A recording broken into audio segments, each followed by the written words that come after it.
the biggest test for me right now, I think the whole world, a lot of people have heard about it, is the death of my son and my brother. And this has done something to me that I've never felt in my life. I've never ever been through this challenge. You know what I mean by challenge? The feelings and the thought process and the amount of reflection on life like now.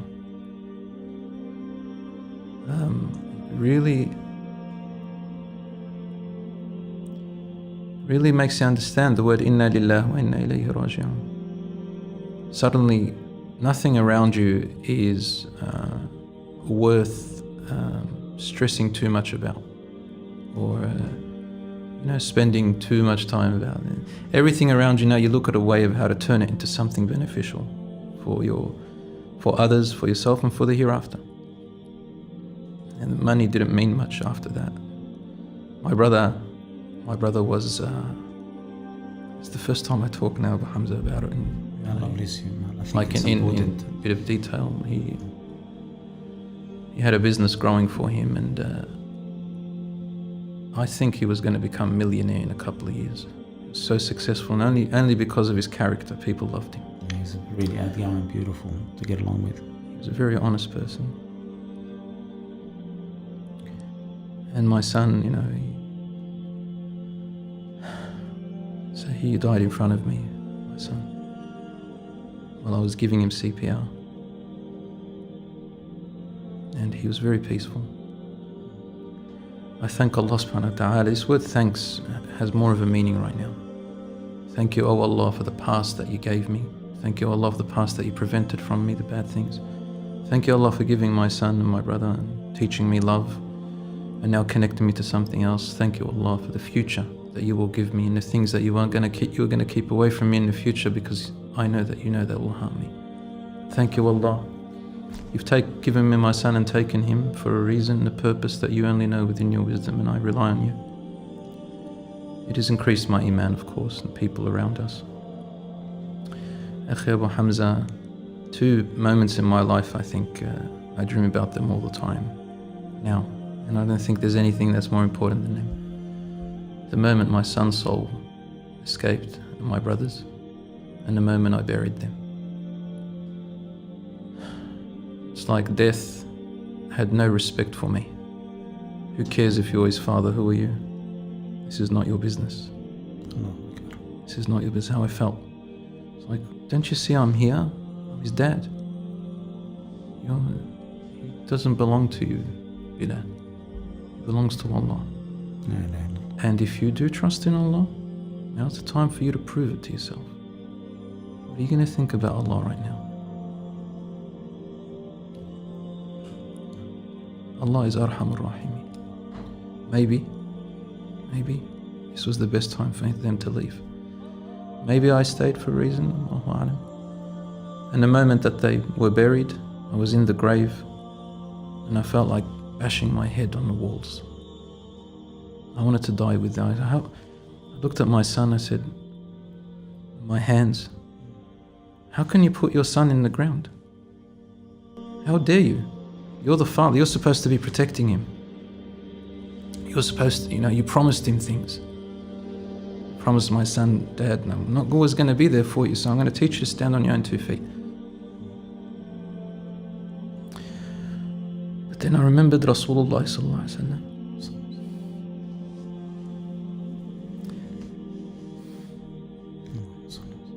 And as he was standing in the grave with his son, and I said the dua, العين تدمع, the eyes tear, والقلب يحزن, and the heart is saddened, على فراقك يا إبراهيم, to your departing, O Ibrahim, ولا نقول إلا ما يرضي ربنا, we'll only say what pleases our Lord. You know what's funny, what's ironic is that I said the exact words of the Prophet ﷺ, even the name. His son's name was Ibrahim. And I could imagine Rasulullah ﷺ feeling what I'm feeling right now, crying the way I'm crying.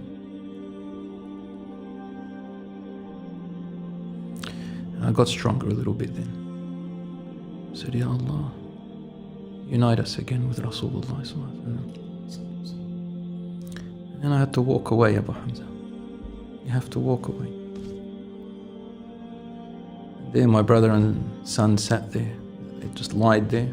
They didn't know they were going to die. But before we left here, I just want to finish it with this, something really good. And that is that before we left, we went fi sabilillah. Went to please Allah subhanahu wa ta'ala. And what did we want to please Him with? We had our parents, we wanted to make them happy. My mother was missing us in Lebanon, my dad. And my brother and I, we talked to them for the last time before we left, and he got teary. My brother was very, very, he had this softness about him. I looked at my brother and son, I said, sure, you want to go in this ugly time? Because there's civil unrest there. My son had a big smile on his face. He said, for Jadon Taita, I'd do anything, Baba. Can't wait to see them, make them happy.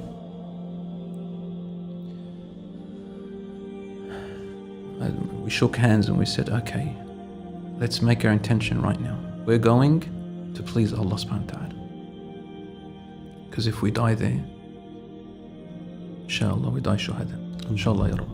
We die on the path of Allah. And if we return inshallah, ya Rabbi, with a huge amount of mountains of rewards. I thought we were going to die in the civil war, in civil unrest there. Subhanallah, my son and I, we went to UK. That was my last lecture tour overseas with my son. And ironically, the UK people knew my son and my brother. They didn't know anyone else in my family. Why? Because a year before it, they paid for my brother to go with me, Muhammad. He went with me on that tour. Mufti Menka called me up that time. And I said, I want to take my brother with me. They said, all right. And then my son, they knew him when he was a child and when he grew up. And they had a love for them. All of this, Allah is setting up things. And when we got there, subhanAllah, they died in a place that I never, ever thought. We were just up there on some snowmobile. Just when I had fun. I said, my son wants to see Lebanon, he wants to see the snow. He gets up on this thing. It's meant to be safe, but I don't know. He goes around once and he's all right. I come walking towards them. I was somewhere else. And our cousin said to him, no. He goes, you can't go on again by yourself. You have to take your father or your brother or your uncle. Because my brother, he had experience on it. Knowing my brother Muhammad, subhanallah, he'd jump and do anything, subhanallah, for people. And I said, and then they said, either your brother or your uncle or your father. Who does he choose? Uncle. He chose his uncle. Subhanallah. If he told me, they would have told me, go on with him, I would have gone on with him. No, no. To keep him safe. And my brother, he said, I'll go on with him. Allah chose him before your son chose his uncle. You know, they loved each other a lot. يُبْعَثُ الْمَرْءُ مَعَ مَنْ أَحَبَّ. The person is gathered with those whom they love. They took a turn, and that's when I saw them now. They're taking off. My father was there, I was there, our cousins were there, two of them. I just saw it go off very nicely. And I had a feeling, wallahi, a voice in my head told me, they're going to smash into the wall and die. Allah. And then that voice went. Allahu Akbar. I could see it. Yani, how? And then it went. And I forgot about it. I'm happy and my son's having fun. Okay, Allah khalas. But I want him to get off. You know, I'm not happy about it. My heart's not happy. Uncomfortable. Very uncomfortable. Very, very uncomfortable. Like that voice went. And I see them. It's like as if the angel of death was waiting there. It's like he had a rope and just pulled them in. It wouldn't stop. The petrol throttle got stuck. Subhanallah. Out of all people. They just smashed into the wall at a high speed. They couldn't, I could see them trying to maneuver. They couldn't get off. Very hard for me to talk about it, but my son passed away at the scene. I ran to him trying to died within 4 minutes maybe. And my brother, he survived a little bit. For about an hour, he went into the ambulance with my son. And my brother's telling him, أنا لحقك عمو 5 دقايق لحقك. I'm following you عمو, I'm following you 5 minutes. In the hospital, he died. They both got buried. I hugged my brother and son. I said, don't worry, it's just temporary. When the angels come to you, say this. I don't know why I was saying that, Abu Hamza. I was just saying a lot of things. The first thing I said is, Inna lillahi wa inna ilayhi. I said it quickly because I knew I wasn't going to hold myself. I was all in it. Inna lillahi wa inna ilayhi raji'un. I looked up into the sky. I said, where are you? The angel of the, just give me a minute. I just want to say goodbye to my son, you know. إذا جاء أجلهم لا يستأخرون ساعة ولا يستقدمون.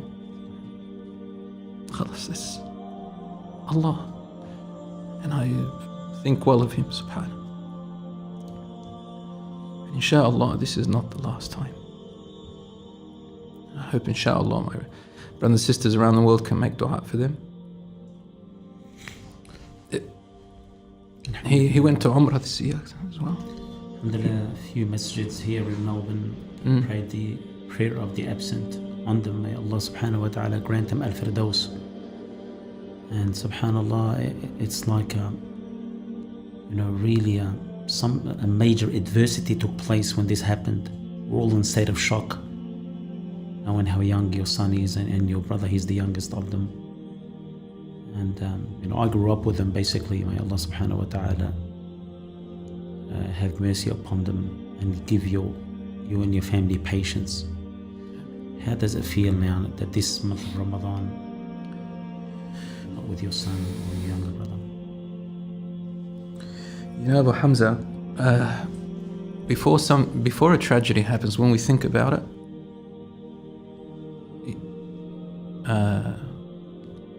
it's actually harder thinking about it. When it happens, it's very hard.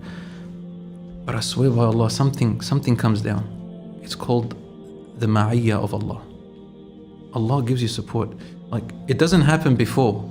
It happens when it happens. You fall into that deep pain, and then Allah gives you help. Something picks you up.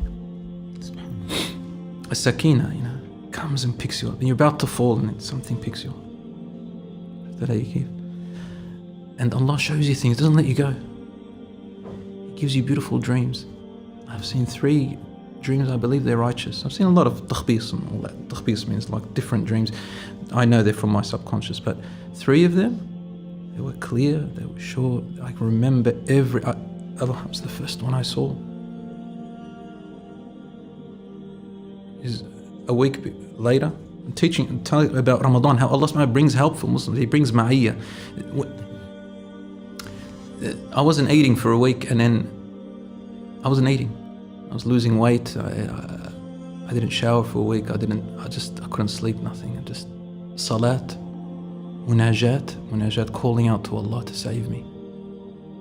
So if I didn't have faith in iman, uqsim billah, I think you wouldn't see me here. Really. And something called khalwa, isolation with Allah. That's all I did in Lebanon. I didn't want to see anyone, but Allah kept bringing to me. Allah brought the whole family to support.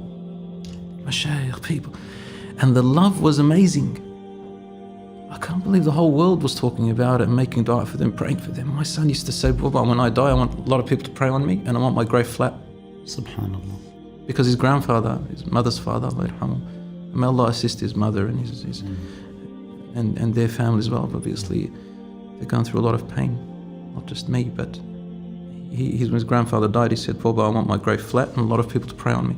And he said to his cousin, imagine we died and got buried up in Bet Ayub. Allahu Akbar. That's exactly where he got buried.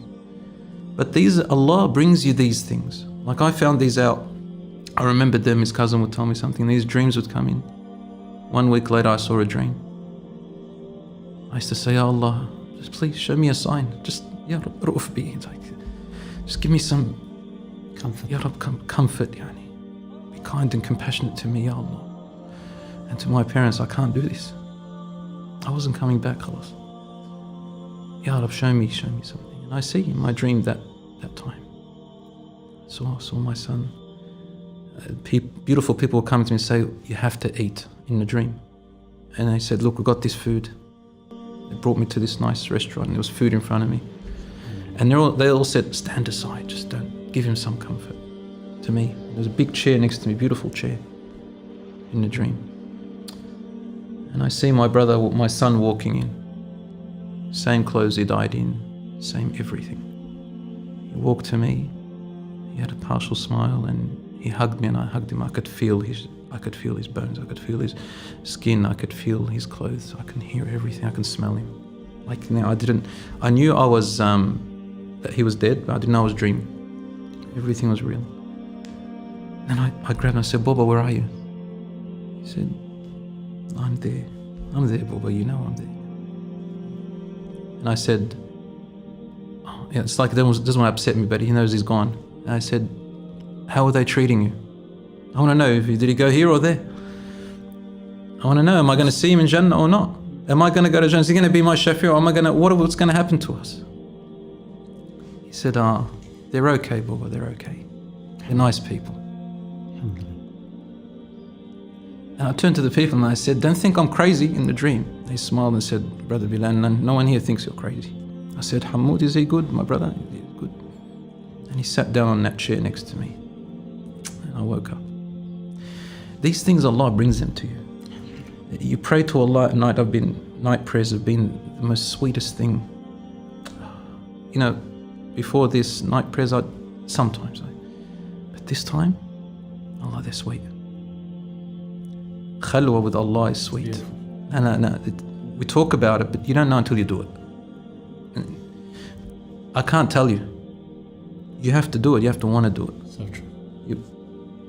First part of the night, last part of the night. Now in Ramadan we've got khalwa. This khalwa, Allah subhanahu wa ta'ala prepared Rasulullah sallallahu alaihi wasallam for his mission after what? After a khalwa. True. You have to go to cave of Hira. You have to know yourself, yani. This khalwa is so beautiful. It's the most sincere. Just you and Allah. And honestly, I didn't think about anybody. I talk, they take it, they don't take it. I'm not worried about anyone. Just Allah subhanahu wa ta'ala, I'm pleasing Him. You sit in the middle of the night and Allah's me and Allah. It's the most beautiful thing. And this is why I'm here now talking. Allah assists you. He helps you. He doesn't leave you alone.